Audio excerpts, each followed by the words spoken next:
Hi everyone, I'm Adam Bandt. I'm Member of Parliament for Melbourne and I'm the leader of the Greens, and I'm coming to you from my office here in Fitzroy on Wurundjeri country. I want to pay respects to elders past and present and acknowledge that we are on what always was and always will be Aboriginal land.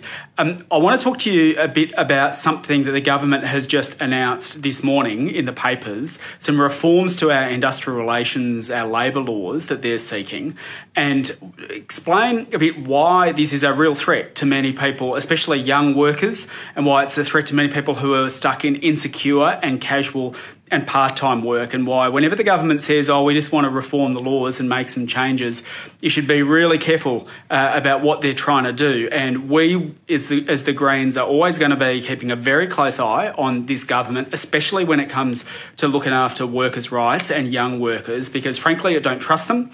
And when you look at the latest reforms that they're talking about, you can start to understand why. And I want to just, if I can, and I hope I won't make any mathematical mistakes as we go through, but just to try and explain in simple terms one of the reforms that they're talking about, which is to this thing called the BOOT, which means the Better Off Overall test. And it sounds really technical, but actually the changes that the government is talking about, depending on what the legislation looks like, could cost you several $1,000s a year, and it'll be the youngest and the lowest paid workers and the most insecure workers who are going to be the ones who stand to lose the most. And so if you bear with me for a few minutes, I just want to take you through what it is that the government is talking about doing and why it is potentially so significant for so many people, especially young workers. It could be you, it could be your kids if they're working in fast food or in supermarkets in particular. That's where a lot of the abuses have been, and that's where a lot of people have been really screwed over recent years. And the government is basically trying to make wage theft legal.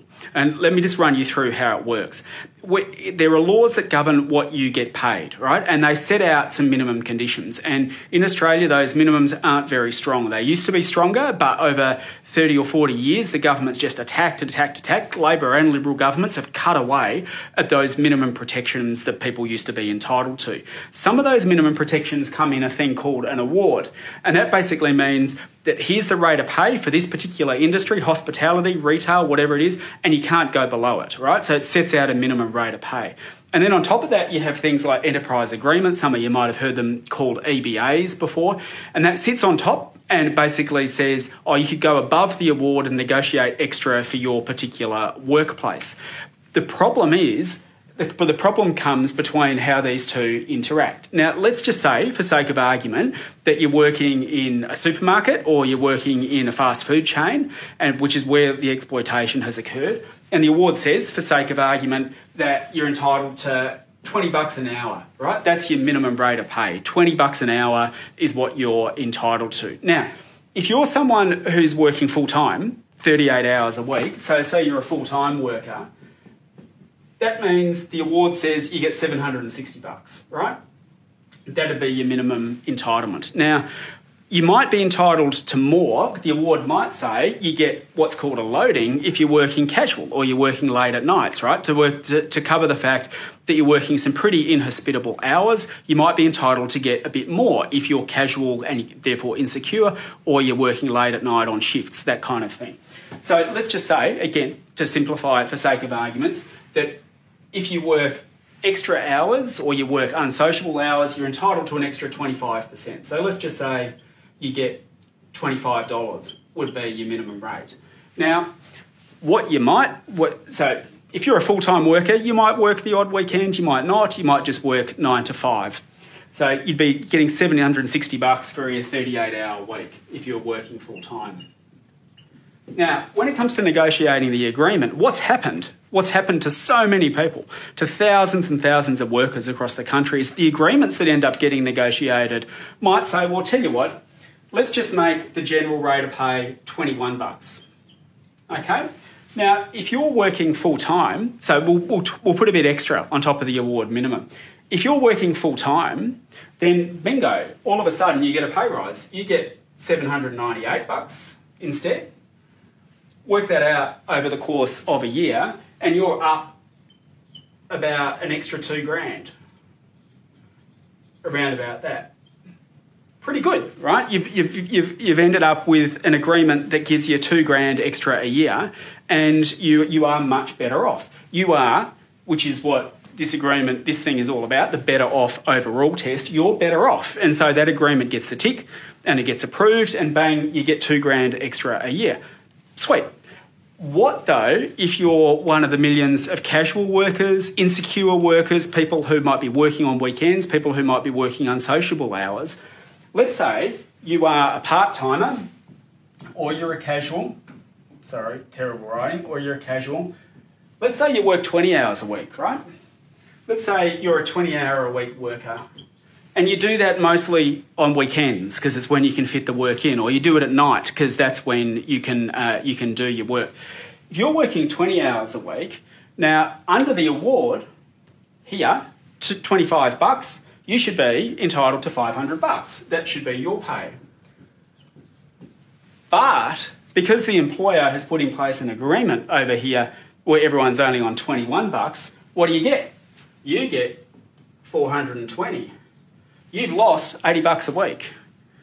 Put that out over the course of a year and you are down about over $4,000. So you can see that these agreements that have got passed might be better for some people, but leave some people behind. And that is how over many years, some journalists and some unions have done investigations and have shown that so many people were getting thousands and thousands of dollars underpayment every year because of agreements that were approved that didn't comply with the law. And so the law was in place to protect these people, to say you're not allowed to lose $4,000 a year, but the law wasn't being enforced in those particular instances. The government now, having seen this, having seen supermarket chains and fast food chains cry poor now and say, oh, look, we've had to back pay our poorest and our youngest workers thousands and thousands and thousands of dollars. It's costing us too much. The government is now trying to come along, and we suspect, we haven't seen the legislation yet, so who knows what the legislation is, what they're saying publicly is, oh, we need a change to this test because it should be okay for employers to do this. It should be okay for employers to come up with a general rate of pay that, yep, might leave some people worse off, but is going to benefit the other people. That is basically trying to legalise wage theft. And the Greens don't support that. The Greens believe that if you put in place a legal minimum, everyone should be entitled to go above it. So yeah, people should have the right to negotiate higher wages if they're full-time workers, but so should casuals. So should people who are on insecure work. Everyone should get the legal minimum. It's a basic principle.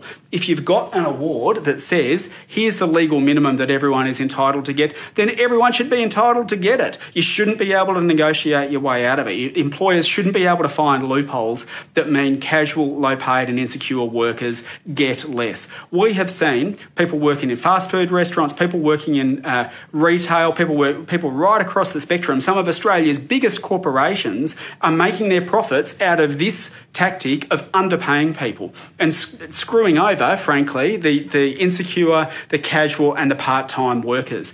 That is not on. The Greens will always fight to make sure that everyone gets their basic minimum rates of pay, that everyone is looked after. It's time to start outlawing insecure work in this country. Insecure work has become a scourge and it makes it impossible to plan your life. It makes it really, really difficult to do basic things like just knowing when you're going to be able to work, when you can look after your friends and family, when you can have time to actually live your life. We need to get to the point where every job is seen, the presumption is that every job is seen as a permanent job, so that you can, unless the employer's got really good reasons for putting someone on a casual or part-time or whatever basis. That is the situation we've got to get to. We've got to start tackling inequality and insecure work in this country and get to the point where everyone who wants a decent and secure job in this country is entitled to one, and we've got to close these loopholes that allow some of Australia's biggest supermarket chains and fast food giants and retail chains to make their profits off the back of underpaying and doing over young workers. The Greens will always stand up for you. I hope some of that has made it a complicated area a little bit clearer to understand just how employers have been able to get away with wage theft and how the Greens are trying to close these loopholes.